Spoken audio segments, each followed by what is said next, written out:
Good morning and welcome to FutureScape Virtual.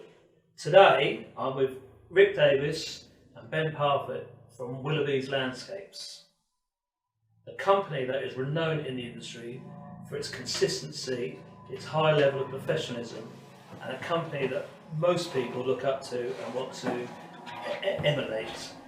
I'm going to ask with Rick to start with, just to give us a bit of history about Willerby's and a bit of your own history with the company, and then we'll move it on. So Rick, tell us about Willerby's. Established in the 80s, 83 I think it was. Started out in superstores. The major step change for us was we decided that the quality of the tree stock that was going in wasn't good enough, and so we went out to Germany and we partnered up with Von Ehren, and for years we delivered Tesco, Sainsbury's schemes but using German trees, and so the overall standard was improved. That meant business was repeated, and it was a simple formula. That market became saturated, prices started to fall as did quality. It's not our game, so at that time Canary Wharf came in and the tender looked interesting. There were some challenges. No soil was to hit the floor, all had to be put straight into place, and they wanted German trees. So we rapidly bought this place so that we could say we had a base, and we put together a tender and got whittled down to one of two, and then were asked to take us to show us the trees. So we took them to Von Ehren, and as it was in those days, and won that one through.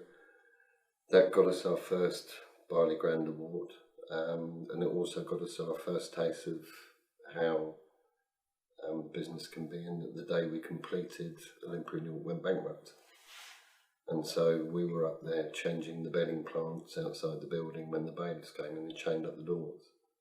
And people were fighting in the street trying to get their tools out, and I remember at the time John giving the instruction, just carry on, there's no point stopping, just carry on, and I want it to a perfect standard. They noticed that, the great and the good, and we were called up quietly and our account was settled, which was a big thing at the time. We were facing quite a challenge, but we learned a lot. We learned a lot from the wharf. We learned how to be agile, we learned that quality is everything, we learned that if you want something badly enough, anything's achievable. From there we grew. The next big challenge I think was Blue Water, where we went into a consortium with Whitings and a supplier, and that was at the time was the biggest single contract in Europe. I can't remember how many, it was a multi-million 2-year programme, again extremely challenging. I went in there to project manage it, and it was good. We came out at the end, finished it on time. So again, just gently enhancing the reputation and learning all the time, learning how to deal with these big contracts, how to do things differently. That you have to think differently. You can't just turn up and do your typical formula. It doesn't work that way. We then had a stream of very good, high-profile schemes: McLaren Formula 1 headquarters, Jubilee Park at Canary Wharf, obviously the King's Cross development, and Chavez Park in Liverpool. And the guy from Liverpool was a project manager from Blue Water. He basically phoned us up and said, listen, I've got this park or something in the middle of the development, just get up and do it, will you please? And that was, again, a very large contract. All of those won Barley Grand Awards. And that's said not because it's any self-gratification, it's because it showed to us, all it demonstrated was consistency. It's not about medals or shouting loudly. You don't hear a lot about it, but it showed us internally that we're doing something right again and again and again. So the question, did you know that you were different than the other landscaping companies? Did you know that that's the path you were going? No, not necessarily. There's some really good companies out there, really sensible, well-run companies that we respect. but in many ways they're irrelevant to us. I don't think Ben ever tenders anything that the first question is who we're up against. It makes no odds to us. We price, our price is our price, and that's the price to deliver what we do. If the price drops below a point, then we'll walk, because you spend 30 years building a reputation and you get one job that knackers it. So a couple of questions. Why here in Kent? Was there any land? Right. One of the directors at the time lived around the corner. And this was, we originally set up in a shop in Tunbridge. And it was just land. It was available, and it was available at the right money, and we needed it. I don't think there was any rhyme or reason to it. There was no great plan to be down here. It was just, that's where we were. And before I come back on something, how's the structure of the business now in 2020? How does it work? John's been gone 3 years? No, he's been gone 5, I think. 5 years, crumbs. Time fly. Rick never had grey hair then. We started planning succession when I came out of Blue Water. So it was 7, no, maybe 9, 10 years before we put it into place. And during that time, we recruited very, very carefully, basing it always on taking people from the tools. There's nobody in our management team that is at the sharp end that hasn't worked on the tools. Right. Why is that, do you think? Because they understand the game. Right. You can convince yourself a price for something is right if you've never done it. But it's hard to convince yourself that you can actually do 30 trees a day when you know that you can't. And so we also felt that it gave a future for people within the business. It allowed people to move around within the business. If you keep piling it in on top from external, everyone below is just trapped. So what's the game? What's the fun for them? And so we planned succession for, it must have been, I think 7, 10 years before we started it. It was always planned, and it was going to be gradual and organic, and it was going to be basically a long-term management buyout, no borrowings. It was earn the money, buy out director, they go off into sunset, do the next. John was the last. Matt came and joined the board just before John went, and then we brought in JC as our commercial director just before again John had gone. And then John stayed semi in the background for probably a year. Out of no other reason than it's a good sounding board. You don't let that much experience go. And then we've just taken on the main thing we had, our main aspiration for taking on the business was, I'm not John, never would be. And we're totally different in our style of how we manage, but at the core of it, the same philosophy. He was my mentor for years. And then that philosophy from me spreads down to the boys, but they all had it anyway. So what would you say are the main differences between the way that you run the business and the way that John ran the business? We're more relaxed, potentially. We got audited recently by Barley, and the guy that finished the audit said it was amazing, thank you. And he went away and he sent me a book. He said it's called something about pirate management. And he said, you are the ultimate pirate. And I mean, in the nicest possible way, read the book. And we sort of looked at it, and I think it's true. The style of management we have now is very, very devolved. And everybody, if I have to tell somebody what they should be doing, then they really shouldn't be here. So what structure have you put in place? So how does the business run? Well, we've got, there's 3 directors that oversee it. Rick, John, the commercial director, and Matt, they oversee all things from operations, estimating the accounts, and of course health and safety. They all come from completely different backgrounds. Rick was a subcontractor to Willerby's 25, 30 years ago, and was taken on. Matt, the operations director, was a a carpenter subby for Willerby 16 years ago before he was taken on. And John actually comes from a main contracting background. He was with McNicholas for a time, and then we first met him up at the Olympic Park when he was QS for Skanska. So they cover most of the bases, and it's not a steep hierarchy of people. It's very flat. They're all very approachable, no closed doors. And underneath them sit a senior management team, which is pretty slim. If I'm honest, there's not many of us, and we all try and cover a number of bases. And so what is that senior management team? And I guess that's your HR, your accounts. Well, again, the HR is doubled up with the accounts. The lady that runs our accounts, who sits underneath John, she's also in charge of our HR. But then we have a number of contracts managers, each of whom look after 5 or 6 jobs. We do have some external help. We have an environmental manager who we've actually brought on recently, full time actually, and they run the jobs that they feed into John commercially, and that's the way to run. How many people do you employ now? So about 100.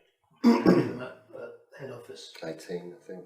And that varies. We probably get up to about 140, don't we, with subbies and whatnot, but we try and keep that to a minimum. We try and deliver the work with our own people as much as we can. Obviously, as contracts, the programs shift on contracts, we're in a position where we need to drag people in, but they're people that we've used on and off for years, and we know what we're getting, and we know how they work, and they have the same philosophy as we do. So it's tried and tested.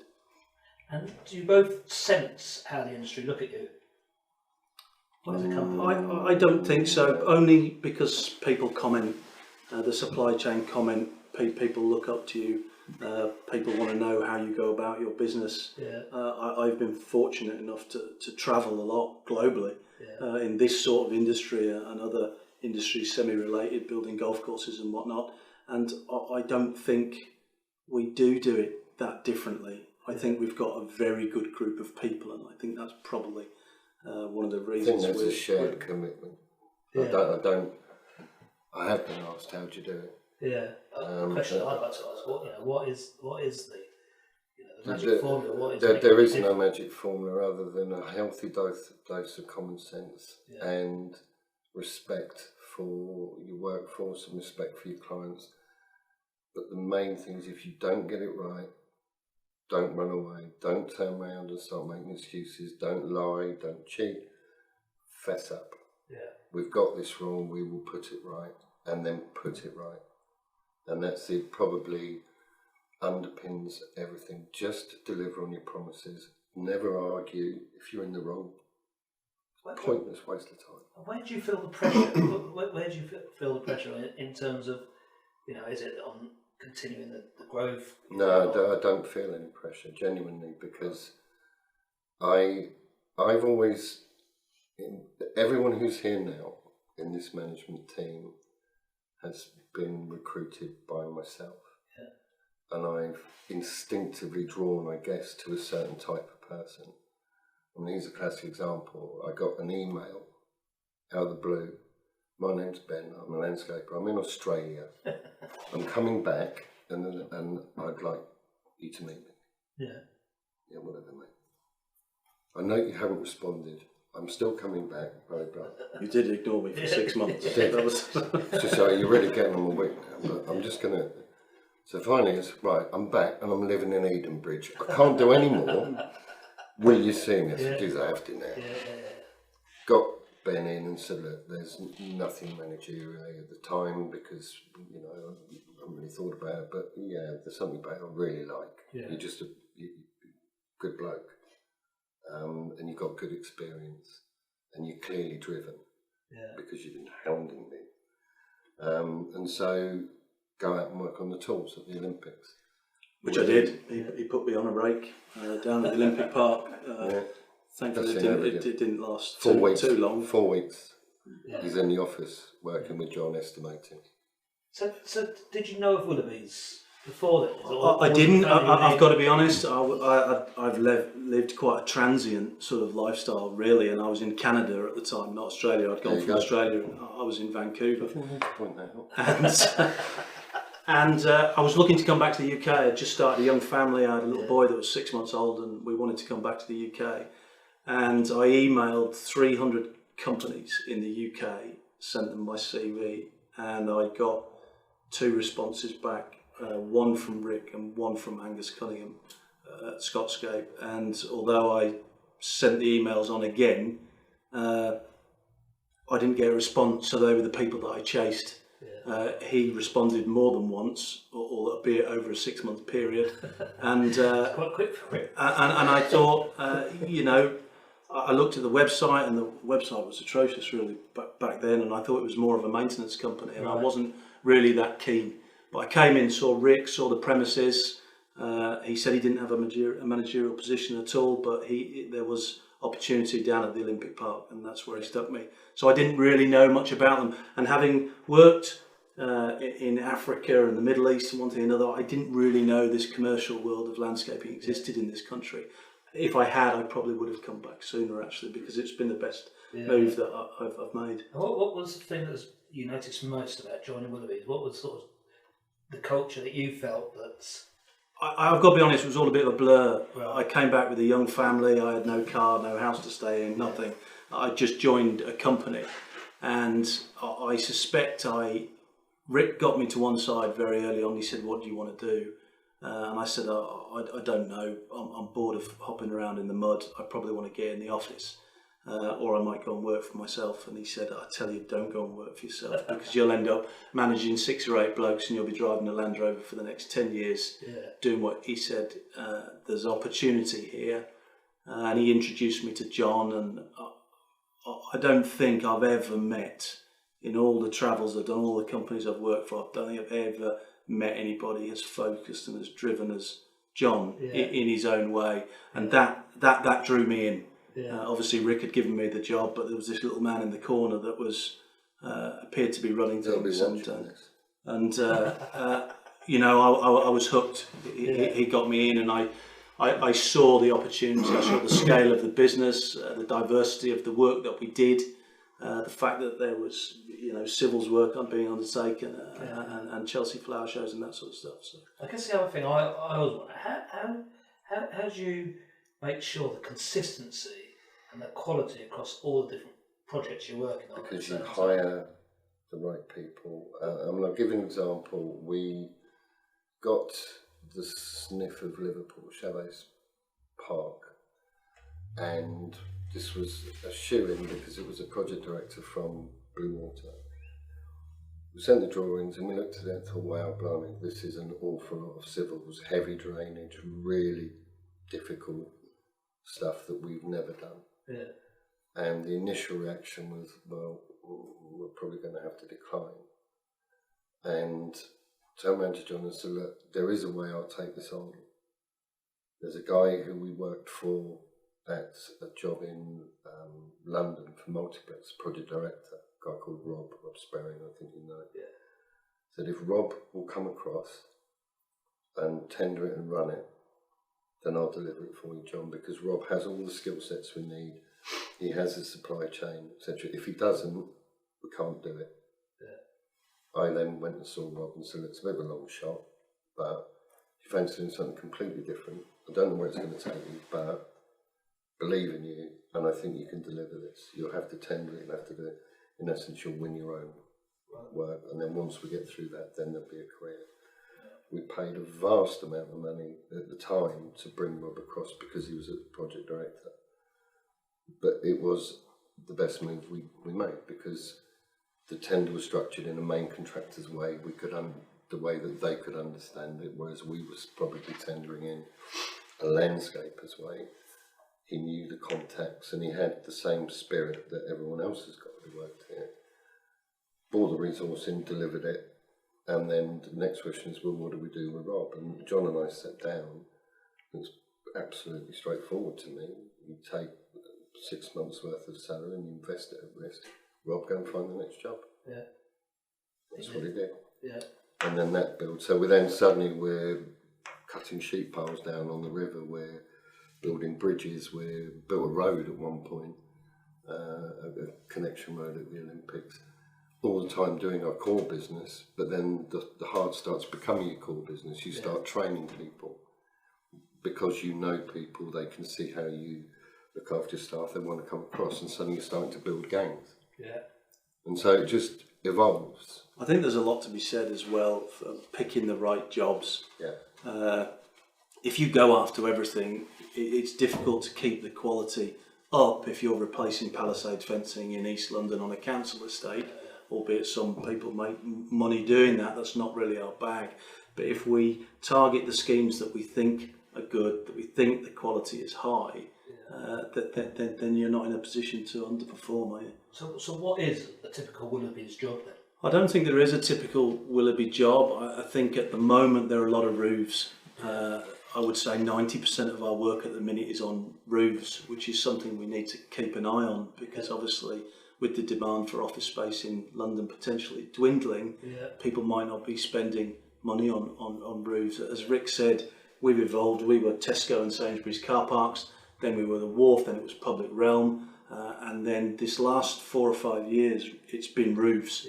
And I suspect that will come to an end, albeit that space is always at a premium in London, and the roofs is the obvious place to put green spacing, green spaces. So that's our typical job at the moment. But equally, we're across a number of sectors, and again, it's an intro. You ask about structural philosophy. If you asked me who steers where the business goes and works, it's Ben. Right. It's not the board. On his tendering. Yeah, Ben will review the tenders on merit in terms of, we look at the degree of risk. We want risk. Yeah. Because That's risk. that you want risk. Yeah, of course you do, because risk allows there's you more to opportunity. have more opportunity, but equally it constantly stretches you and allows you to grow. If you just slip back into formulaic landscaping. When you say risk though, is it risk on the type of job, on the financial commitment? Difficulty. Not necessarily financial commitment. The financial commitment, we don't borrow ever. So we have no debt, and that's a firm underpinning of the business. And so if a job looks like it's overly leveraged, we probably wouldn't look at it necessarily. It's more about the overall, what challenges does it offer? Where's it going to take us in 2 years' time, 3 years' time? Do we have the existing skills? Do we need to supplement those skills? And if so, can we? Sensibly, to the right quality, either by subcontractual employment. But that decision is instinctively made by Ben. The board don't sit down and say, right, Q4, we want turnover of X, Ben, go and find it. It's quite the reverse. The Ben will come to me and say, listen, do you think we have the capacity for this scheme? Because I think this slots in for us somewhere here. It is a bit of a juggling act. We get a lot of inquiries. There's a lot, and ranging in, from tier 2 contractors to private houses to big commercial schemes, and I would say we turn away probably 80% of the inquiries that come in. One, because we don't have the capacity to tender them. Tendering takes a lot longer now than it used to anyway. But we don't have the capacity to deliver them. We tried to pick, as obviously we have to hit a certain turnover in order to break even, but we're not chasing every single job. We try and pick the jobs with the main contractors we know, the clients we know, the landscape architects that we know, and the type of schemes that we know. Do you know when the tender comes in whether it's for you or not? I do. I can spend 5 minutes looking at it, and I know how much it's worth, or what I think it should be worth, and I know whether we'll look at it or not. Periodically, I go in and I see Rick, and I say, "This is landed. I don't know who this guy is, but he says he knows you from way back. Should we look at it?" He says, "No, put it in the bin immediately." There's times where we will bang heads. In terms of, no, I really want you to do that one. I haven't got the capacity, I'll find it, because I really need you to look at that. Generally, we muddle through, and we are selected, but not in a aloof manner. It's just, there's some fantastic schemes that we don't tender on that we'd love to, but we won't tender if we can't deliver it. And it must be that you're in quite a strong position as a business to be able to be quite selective? Well, you must differentiate. It's all very well selecting the ones that you tender, but you've still got to win them. Yeah. 95% of our work is won through competitive tender. Yeah. So it's all very well sorting the wheat from the chaff, but you've still got to get the right number of the ones that you do go after. Of that 95% that you win, where would you say your pricing is in compared to the competitors? I would say it's high. Yeah. So what's the added factor that then gives that? I don't think there's an added factor. I think people potentially have a fear of the bottom line and it being not too high, but it being higher than others. Some people adopt the approach that if your number is lower than everybody else's, then you've got a pretty good chance of being invited back to the table to talk about it. I don't tender with that philosophy. I tender with the number is the number based on how I think we're going to deliver it. Whether that's 20% higher than somebody else, I genuinely don't care less, because I believe that's the money we need in order to win it. So we have been told we are higher, but we still keep winning them. And we're winning them because I think ultimately we're in sales, so you have to convince people to spend money. And if they've got an inkling that although somebody was a bit cheaper, they haven't got the degree of confidence that they've got in us, then they start to wobble a little bit. But reputation's also part of it, Jim, and we don't, as you know, we don't shout, we are probably the biggest company that no one knows about, but quietly there is the reputation there, and that reputation is as much about a safe pair of hands, coupled with value, and good value doesn't necessarily mean cheapest. Good value means you get a product that you're proud of and a product that you bought, you perceive you bought.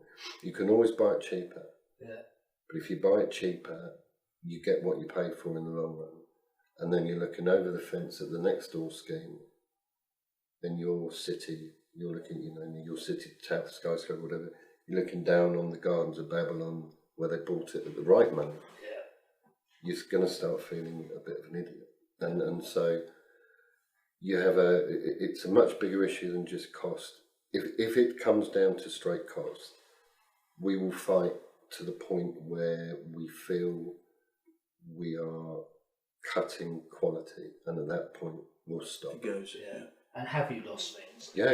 We lose a lot. We lose a lot. We lost one last week by 20 grand, and they said, "Come on, you must be able to find 20." No. Because if we do, something's got to give. We lose 3 out of 4. Right. Okay. And so we let it go, and they were absolutely devastated. So losing 3 out of 4, then how? If you looked at your order books now, then how much work have you got? Where would the order book is strong? We're I wouldn't say we're at capacity, but we don't need any more between now and August of next year. So we've got best part of 8 or 9 months ahead of us, and we were also fortunate in that we picked up a big contract which was supposed to be 21, which is now drifting into 22, and that probably equates to sort of 40% of our turnover for 2022. So the order book's healthy at the minute. So are you where you would expect to be then, or are you? I think we're probably ahead of where we expect to be. I don't think we've ever, up until this last 12 months, had an order book that's been 8 months in advance. I don't think it works like that for us, but we have picked up some jobs, and the order book is strong. Okay.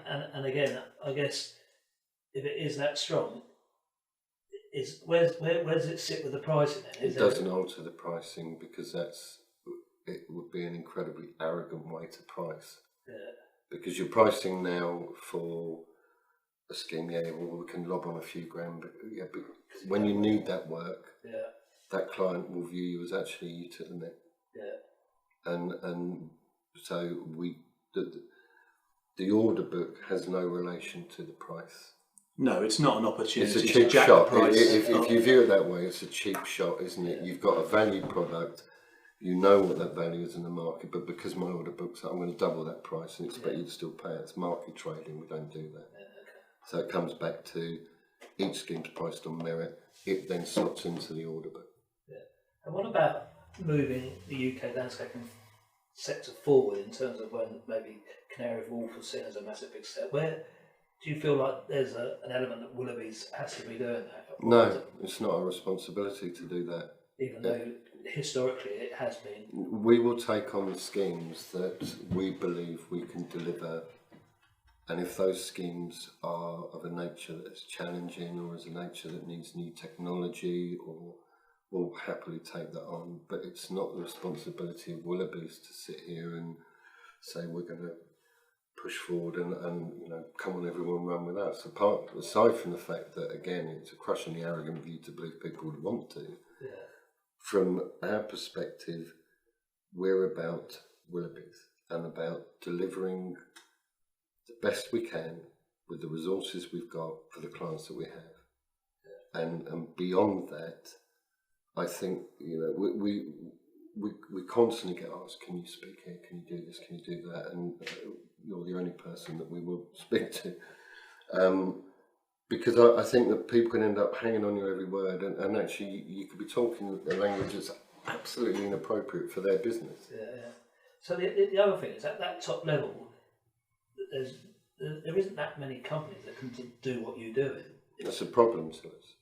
Yeah. It's a problem because there's no direct competition, and that sounds like it's a position in nirvana and we can waltz in and charge what we want. What it means is that they still have to go and get 4 tenders or 5 tenders or 7 tenders, the main contractors. And whereas there used to be a number of companies of similar size and shape to us, you kind of knew who you were tendering against and their capabilities. Yeah. And then you equally, it was up to each individual. They would set their own price point. It was of no relevance to us. But you knew what you were scrapping, the market you were scrapping. Yeah, it was the same people.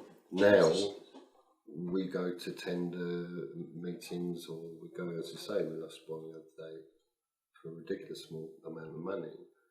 And you'll say, well, can you advise who was awarded? Yeah. Just give us some feedback. And you don't know who they are. Yeah. Because they've gone, right, well, there's these two comparable turnover. Right, we need 5 more. Oh, well, right, he's in Essex, he'll do.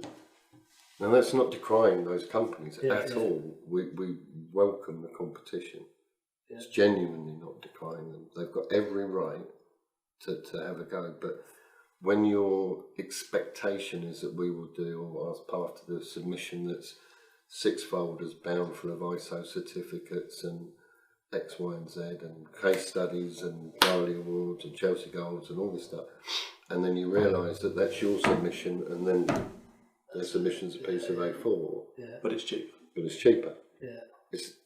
You then need an informed client, and you can only inform a client so much without self-publicising or sounding arrogant, neither of which we wish to do. Yeah, yeah. And so there's schemes that go that we know we would have delivered a great job on, but they've gone because the pool of people that could tender was too small.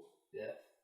Well, who owns the relationships with the clients, and where does that sit? It depends. Ben, me, Matt, guys on site. It depends.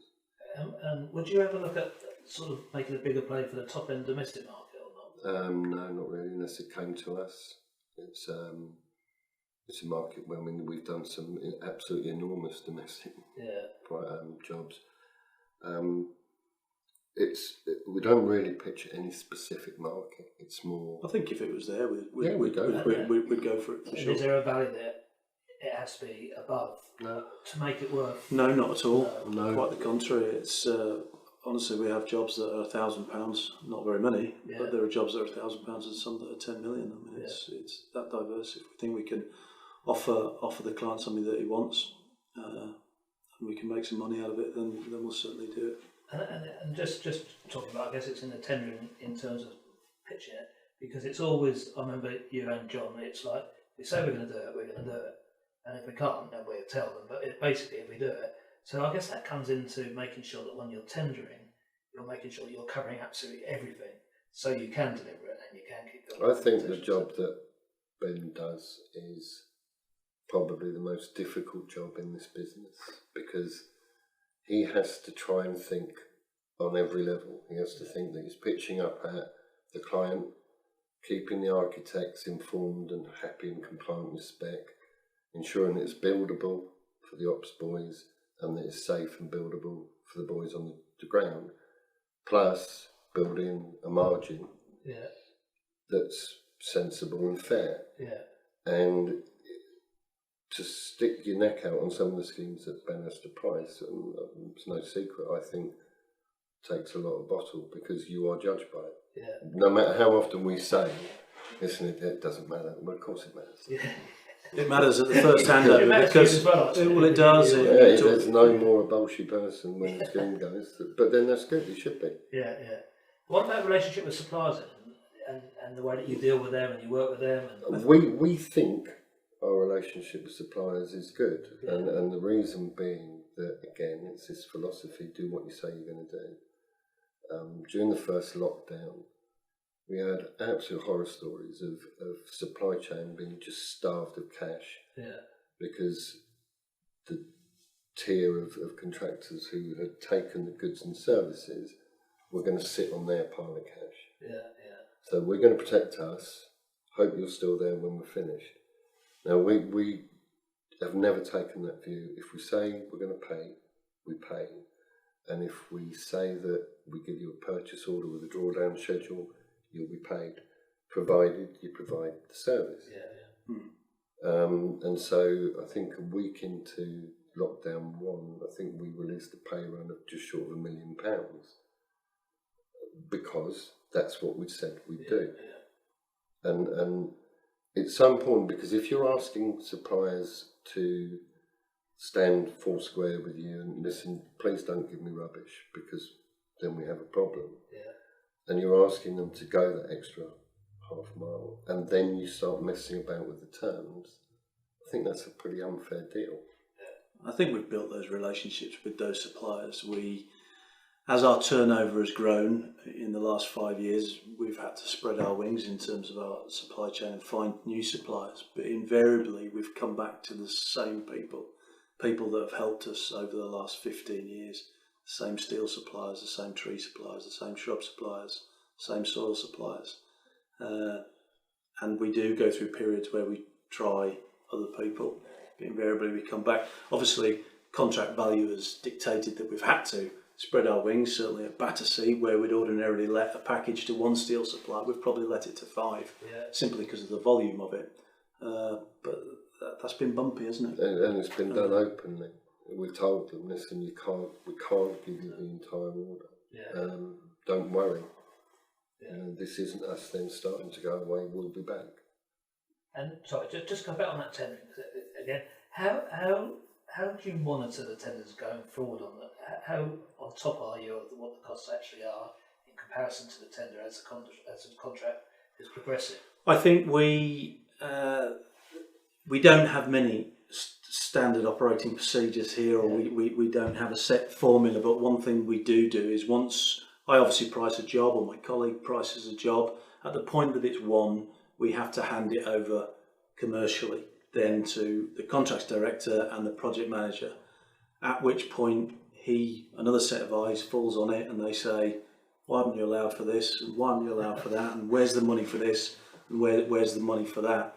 At that point we have a discussion, we assess that it's been missed or it's not been missed, and then the prices that I've used to create the tender are then used as a shopping list for the project managers and the procurement department to go out and source the materials. So at that point they're on top of how much money they've got to spend on each type of material, and then that is monitored.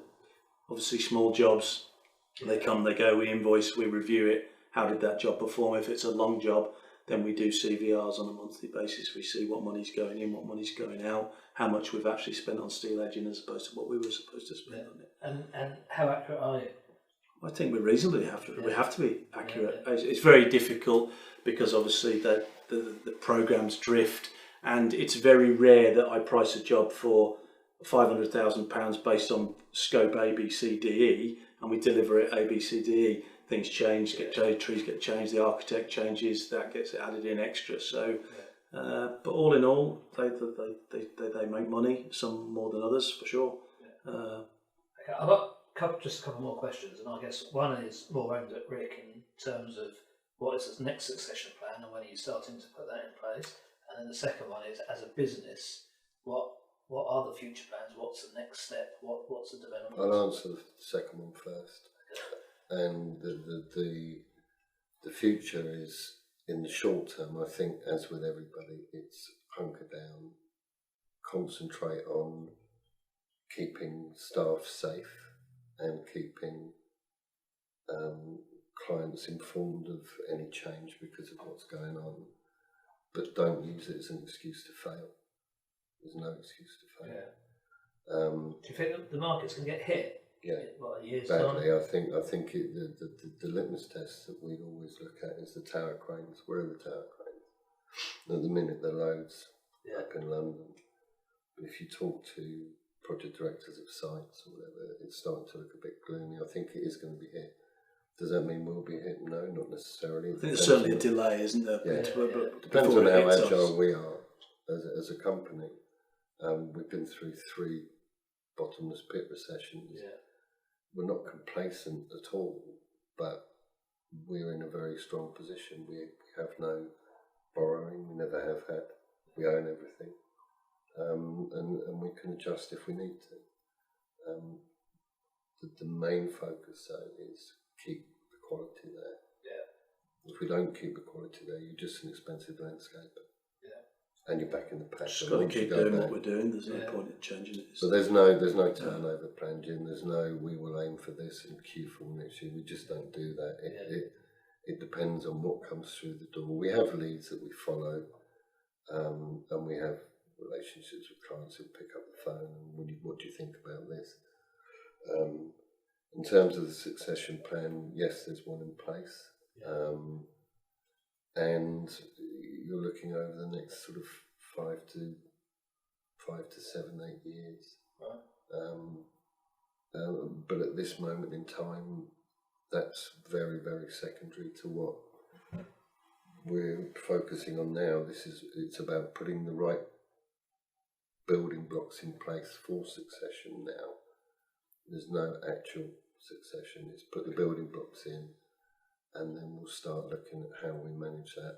But a lot of it will be done organically without there being any great need for meetings and it's bleeding obvious who will come through the business. Yeah.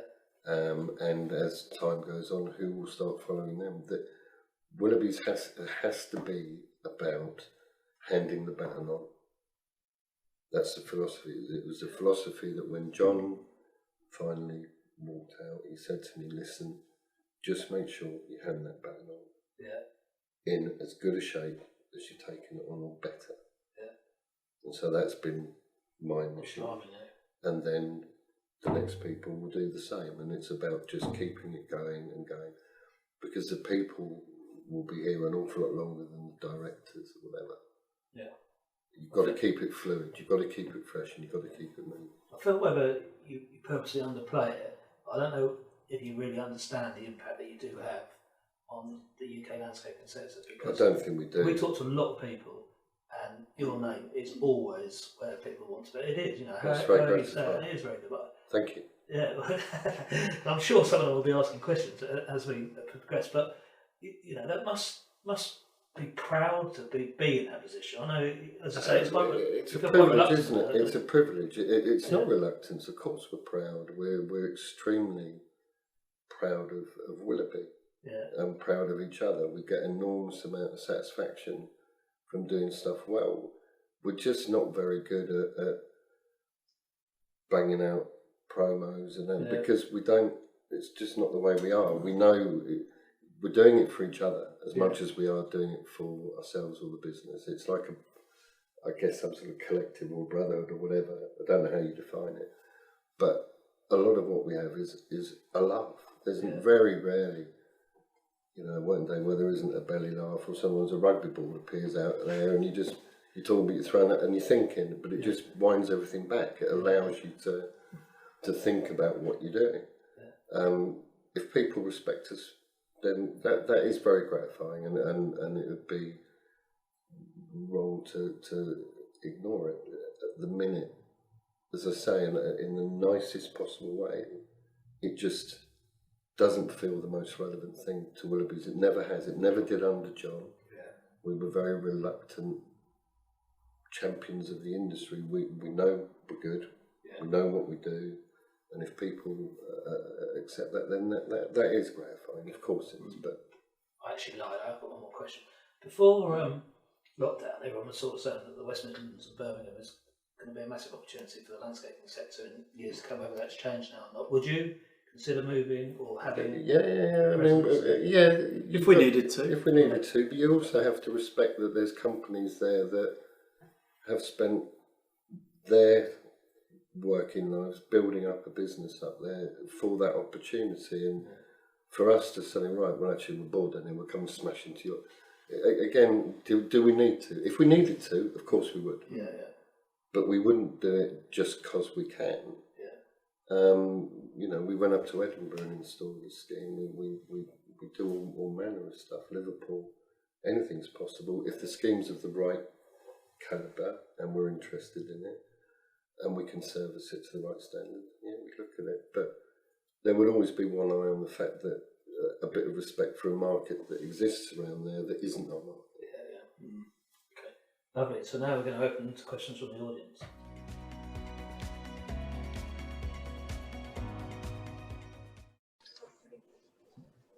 Afternoon, gents. Hi, mate. How are you? Very good, thank you. Very good. So we've had some quick fire questions, and there's some maybe a bit more in-depth ones.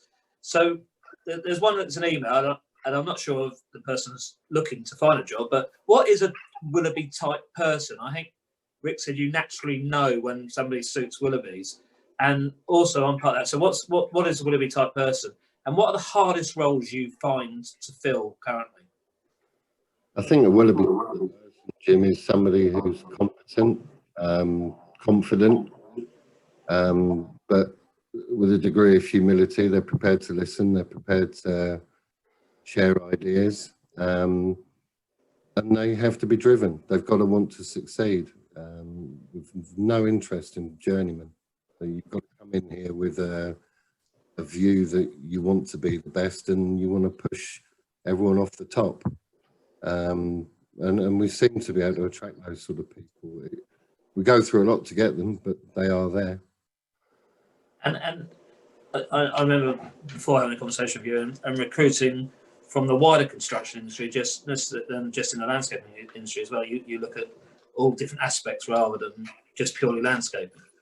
Yeah. It's often there to service jobs, but equally there's skill sets that travel, and the majority of it is about people. You've got to be somebody who is able to fit into a team and work well under pressure.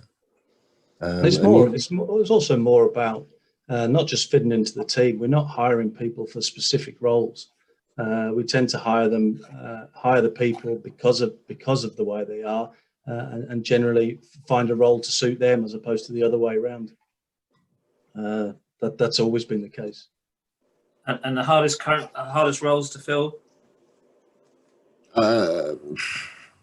I think high quality, experienced, hard landscapers with an eye for detail are quite a premium.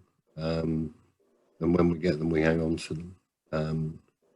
Finding that it's those with the right, it's that intangible thing, having the right view of a job, being able to understand what the architects actually wanted, take that plan, be able to think in 3D rather than just reading a plan and following it verbatim. I think those skill sets are quite rare when you go to the really top end. The same with soft landscapers, really, really good soft landscapers. But as I say, they're there, you've just got to keep hunting. Another one of the questions actually is, what's the split in the business between hard landscaping and soft landscaping? In terms of what, Jim, value or personnel? Yeah, values. Value, I wouldn't know actually off the top of my head. I think it varies, is the truth of it, depending on contract to contract. We might do a big residential contract that lasts the course of a year, and 70% of that value is hard landscaping, but we could not pick up another contract like that the following year and it'd be completely reversed. I would think in terms of skill set, we're probably more soft heavy than we are hard.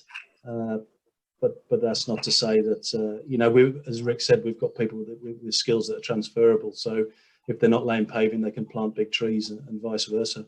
But it varies year on year, in truth. There's a question here, again, Ben, that maybe it's more suited for you, really, in terms of what's the estimating software system that you use, and also is there management systems you use as well in the business?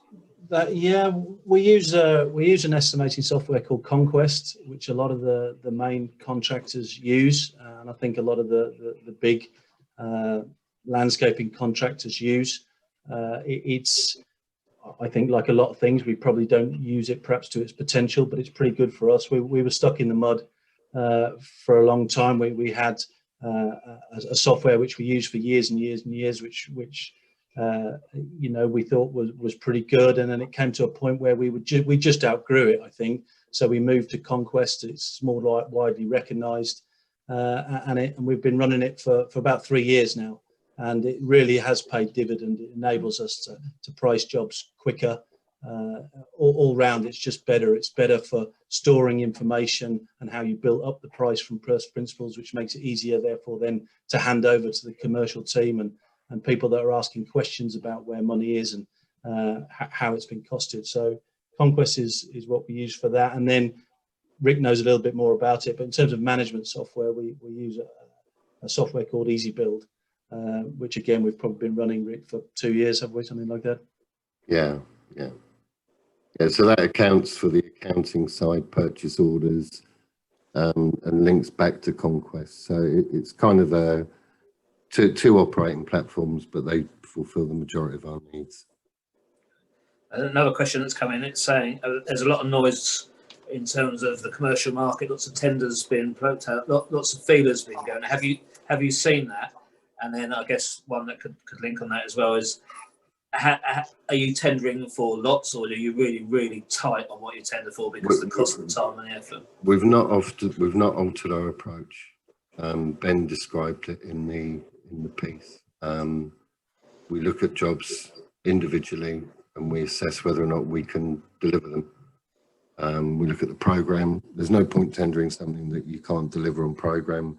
There's no point tendering something that is not a speciality or is out with your capabilities. So we look at each one on merit.